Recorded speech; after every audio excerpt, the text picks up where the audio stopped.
One time around Halloween, I dressed up as Johnny Appleseed and handed apples out to kids at a church event. They were probably Gala or Fuji apples, something like this one. And I specifically remember offering an apple to one young boy, but he looked at me funny and yelled back, "That's not an apple, that's a peach." And I was confused. I thought, I'm Johnny Appleseed, of course it's an apple, but I couldn't convince him. And it took me a while to realize that the boy probably didn't recognize the apple for what it was because he had an overly simplistic view of apples. You see, apples are red, or so they say, but they really aren't, or not usually. I'm sure some are red, but some are green, some are yellow. But most are some complex combination of reds, greens, yellows, oranges, pinks. Even the red ones, if you look closely, have much more depth to their color than we often notice. Years ago, I remember first hearing this intriguing phrase that I was unfamiliar with at the time. I kept hearing it and wasn't sure what it meant, so I asked around and did some research. The phrase is people of color, and I learned it means something like anyone who isn't white. Now, I find it strange that society would categorize people as white and everybody else. I find it difficult to see people that way. I think it's far too broad and overly simplistic and doesn't reflect reality very well. In order to see things the way they really are, I think we need to take another look at color, a closer look, a deeper look.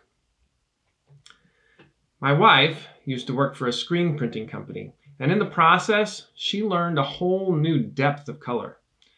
When most people would see a shirt as just blue, she instead sees it as a particular kind of blue, like royal, navy, turquoise, Carolina, midnight, metro, sky, or sapphire.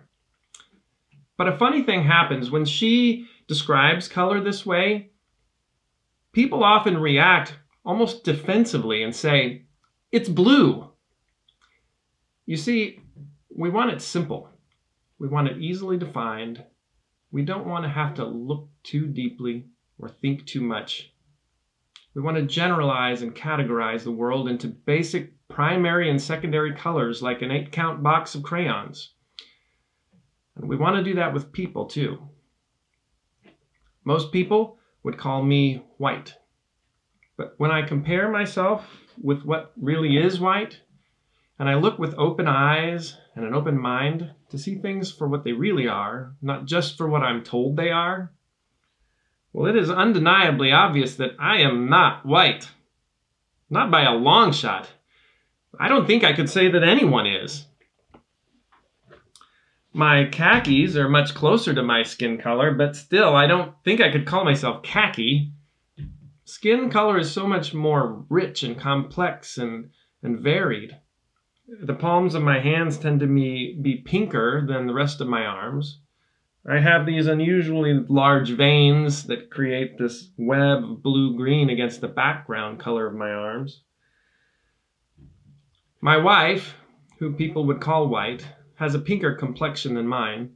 In fact, her cheeks tend to be unusually pink or red, and this embarrasses her, and she usually covers it up with makeup. But I think they're beautiful just the way they are.